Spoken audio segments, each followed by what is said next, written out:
I'd been working nonstop for almost 11 months when I finally took the vacation. No big plan, no flights. Just my old sedan, a loose route, and a week off in late August, when the air still felt thick and warm even after midnight.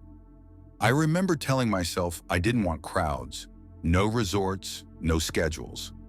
I just wanted to drive north, hug the coastline, stop wherever felt quiet enough to breathe again. That was the whole reason I ended up at mile marker 117. I'd been on the road for 6 hours that day, mostly two-lane highways, long stretches where the radio faded in and out, and I had to roll the windows down just to stay awake. By the time the sun dipped low, my eyes were burning. My shoulders felt locked in place. I saw the sign for the motel just as it was getting dark.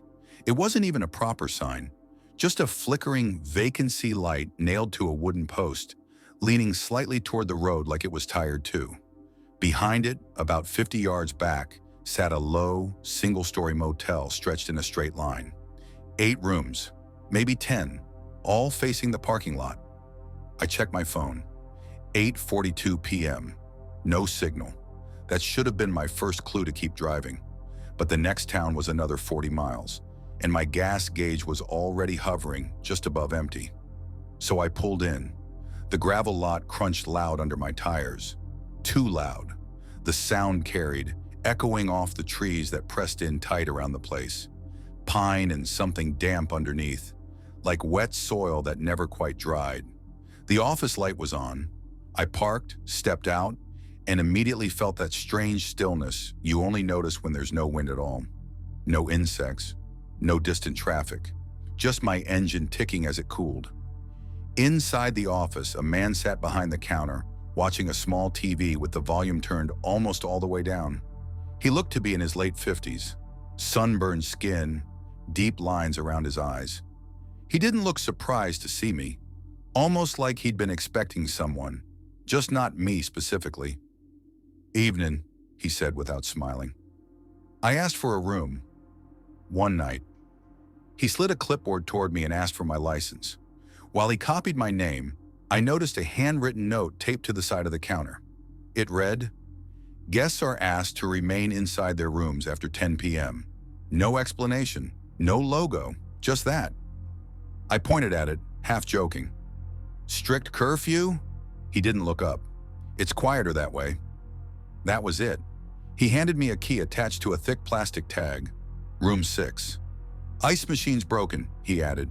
"Vending machine takes exact change." I thanked him and headed back out. The parking lot lights buzzed faintly, casting yellow pools on the gravel.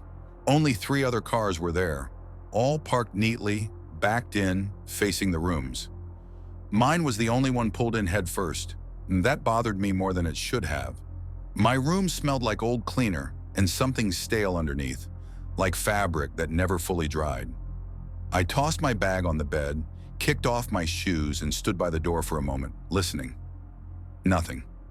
I showered, ate a bag of chips for dinner, checked my phone again.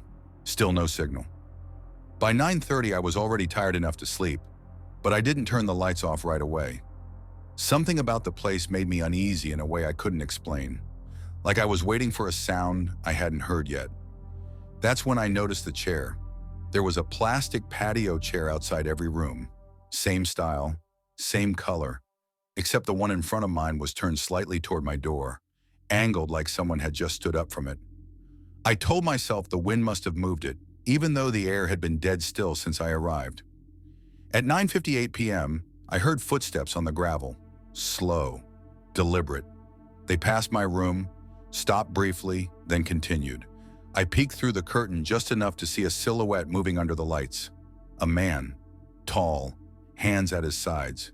He didn't look toward any of the rooms, just walked the length of the lot and disappeared past the far end. At 10:01, the parking lot lights shut off. All of them. The sudden darkness felt physical, heavy. The only light left was the thin strip coming from under my door and the faint glow of the bathroom nightlight. I remembered the note in the office. Remain inside after 10. I locked the deadbolt. That was when the knocking started. Not on my door, on the door next to mine. 3 knocks, slow, evenly spaced, then a pause, then 3 more. I couldn't hear what was being said, but I heard the muffled sound of a door opening. A man's voice murmured something too low to make out. Another pause, then the door closed.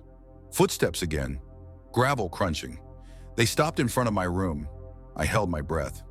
Nothing happened. After about 10 seconds, the footsteps moved on. I didn't sleep for a long time after that. Sometime past midnight, I checked my watch later and saw it was 12:47 a.m. I heard something scrape outside my window. Not footsteps, something being dragged lightly across the concrete walkway. I sat up in bed, heart pounding, and listened. A chair. Someone was moving the plastic chair. I crept closer to the window and peeked out through a narrow gap in the curtain. The chair that had been angled toward my door was now directly in front of my window. Close enough that if someone sat in it, they'd be less than 3 feet from the glass. But no one was there. The chair stopped moving. The scraping sound ended. I stayed frozen, staring at it, waiting for someone to sit down. No one did. Eventually, exhaustion won. I must have slept. The next thing I remember was the sound of my door handle rattling. Not violently, just a gentle test, like someone checking if it was locked. I didn't move, didn't breathe. After a few seconds, the handle stopped. Then I heard the same footsteps again, slow, moving away. Morning came pale and gray.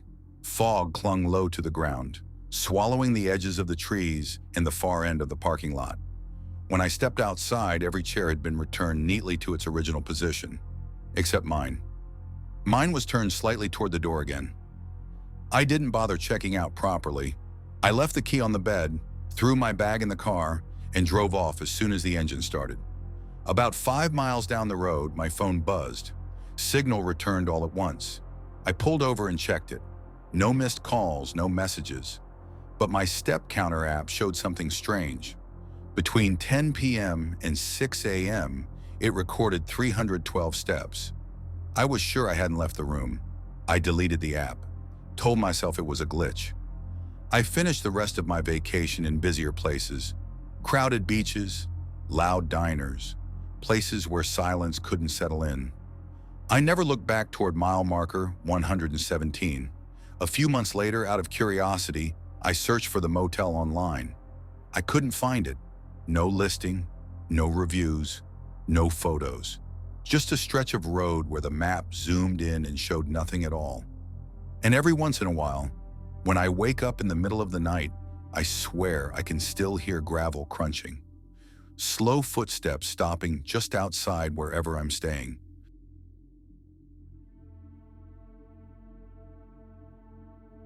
The second vacation happened in early November, a year after the motel. I didn't plan it carefully. That was kind of the problem. Work had been grinding me down again, and I'd convinced myself that what went wrong last time was choosing isolation by accident. This time I chose it on purpose. Controlled, intentional. Somewhere quiet, but not forgotten. That's how I ended up renting a small lakeside cabin at Lake Carson, about 3 hours inland. Shoulder season. Too cold for swimmers, too early for snowmobilers. Cheap rates, no crowds. The listing photos showed a simple place. 1 bedroom, wood stove, a narrow dock stretching into dark water. Trees everywhere. The description said, perfect for reflection. I arrived just before sunset on a Friday. The road into the area was paved at first, then gradually turned to gravel. The trees pressed in tighter the farther I drove, bare branches clawing at the sky like veins. My GPS worked the whole way, which I took as a good sign. The cabin sat alone on a small curve of the lake. No neighbors in sight, just water, trees, and a thin dirt driveway leading back to the road. The air smelled like wet leaves and cold metal. I unlocked the door, stepped inside, and immediately noticed how quiet it was. Not peaceful quiet, the kind that feels like sound has been taken out of the air entirely. I dropped my bag, did a quick walkthrough.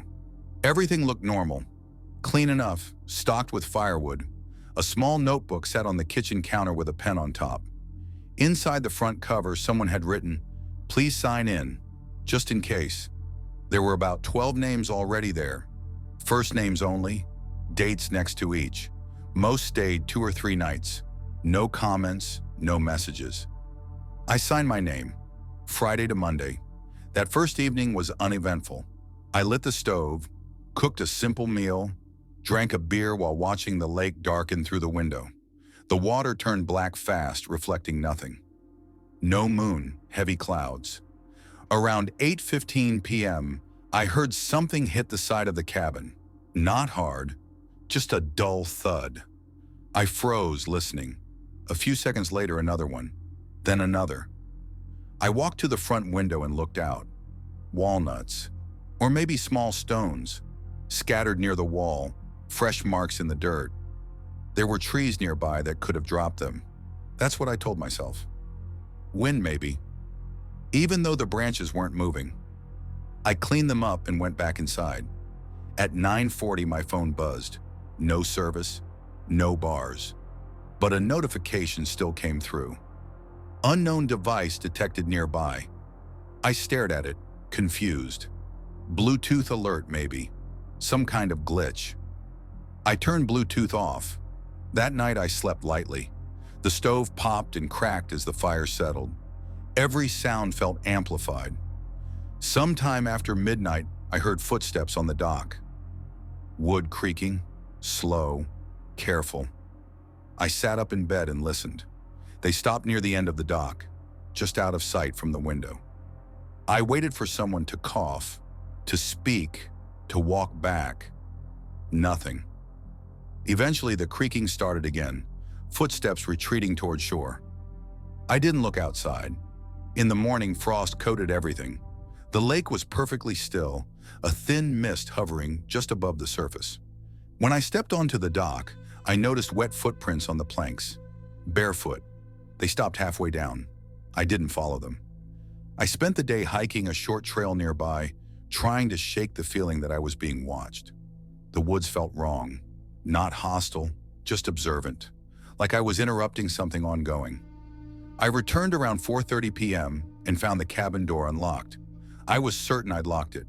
Inside, nothing looked disturbed, but the notebook on the counter had been moved. Open to my page.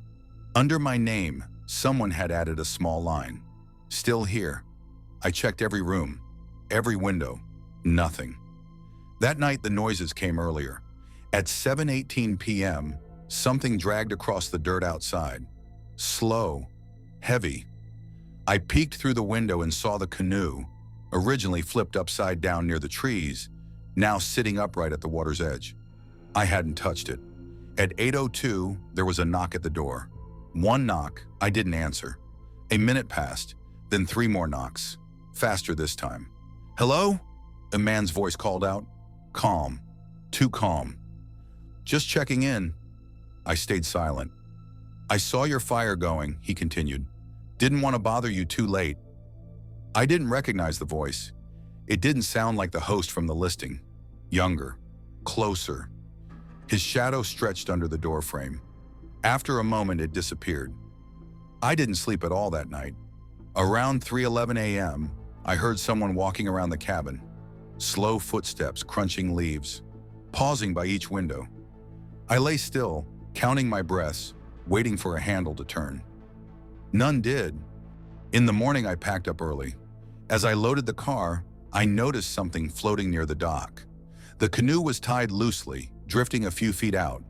Inside it sat a single item, the cabin key. I left without checking out. Weeks later, curiosity got the better of me. I looked up the listing again. Gone. No photos, no history, no reviews. I searched the lake name, found an old forum post buried deep online. Someone mentioned that Lake Carson cabins were closed years ago after an incident involving guests not leaving when scheduled. No details, no follow-up. I don't take off-season vacations anymore. And I never stay anywhere with a sign-in book, because sometimes it's not there to keep track of who comes, it's there to see who stays.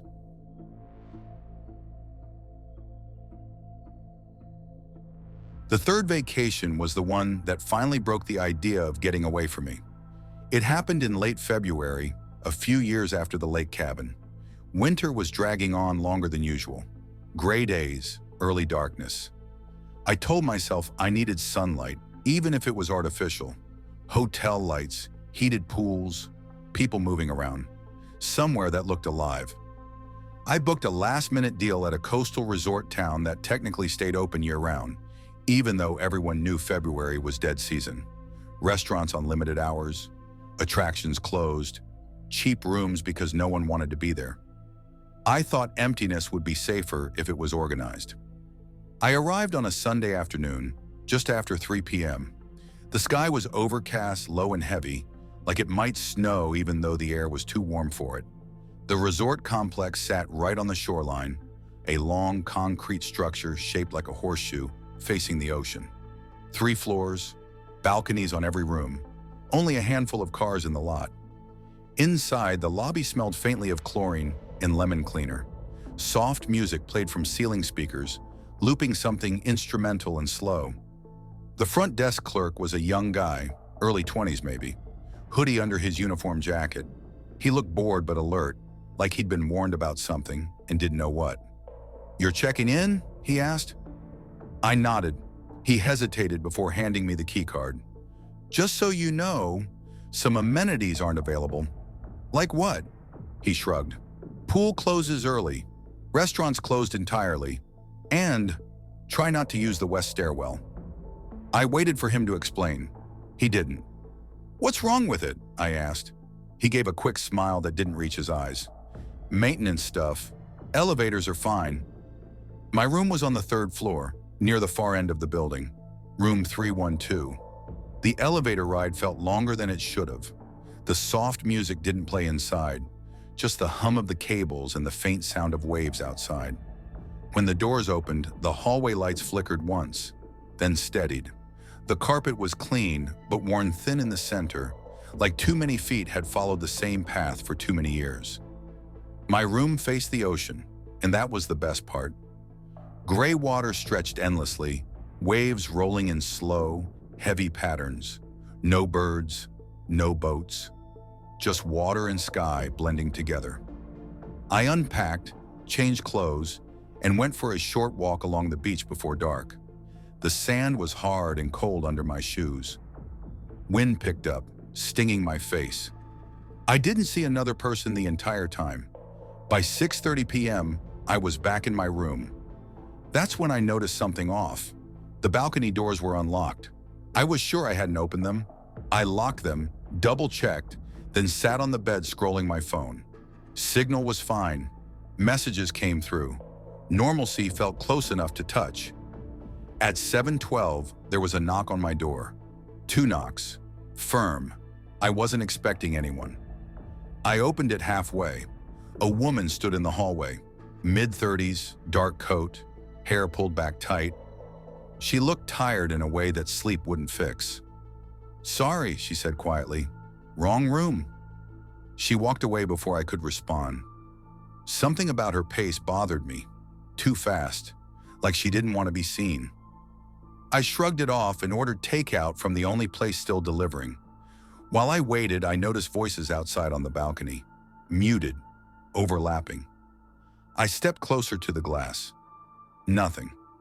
When the food arrived around 8:05, the hallway was empty again. I ate, watched TV, tried to relax. Around 9:40, I heard footsteps above me, but there was no 4th floor. The sound was faint but distinct, slow pacing, back and forth, directly overhead. I called the front desk. "Hey," I said, keeping my voice casual. "I think someone's in the room above me?" The clerk paused. Too long. "There's no room above you," he said finally. The pacing stopped. I slept badly. Dreams without images. Just pressure, weight. The feeling of being observed from a distance too close to define. I woke suddenly at 2:26 a.m. to the sound of my balcony door opening. I shot up in bed. The door was still locked, but outside on the neighboring balcony, someone stood facing the ocean. A man, tall, still, hands resting on the railing. I watched him for a full minute. He didn't move, didn't smoke, didn't check his phone, just stood there perfectly still, like he was part of the building. Then slowly he turned his head, not toward me, down, looking at the ground below. He leaned forward slightly like he was measuring the distance.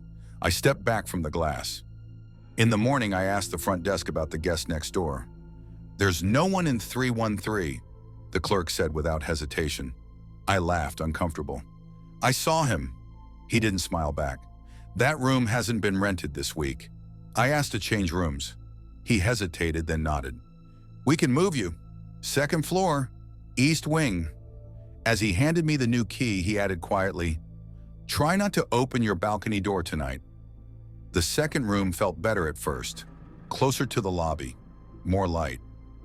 I told myself the weirdness would fade. It didn't. That evening, I noticed something disturbing. From my new balcony, I could see into the West Wing balconies. Several of them had chairs placed right up against the railing, facing inward, toward the building. At 10:03 p.m., someone knocked on my door. I didn't answer. The handle turned, locked. A voice whispered, "I know you moved." I didn't sleep. Just before dawn, I heard the elevator ding repeatedly, going up, then down, then up again, over and over. When I checked out early that morning, the clerk looked relieved to see me. "You're leaving?" he asked. "Yes." He nodded. "Good." As I walked toward the parking lot, I glanced up at the building one last time. On the third floor, West Wing, dozens of figures stood on the balconies, still, facing inward, watching the hallway through glass doors. The building loomed behind them, quiet and patient, like it had learned how to wait. I didn't stop driving until I reached the city, and even now, years later, whenever I stay in a hotel, I keep the curtains closed, because I know some places don't close for the season. They just wait for fewer witnesses.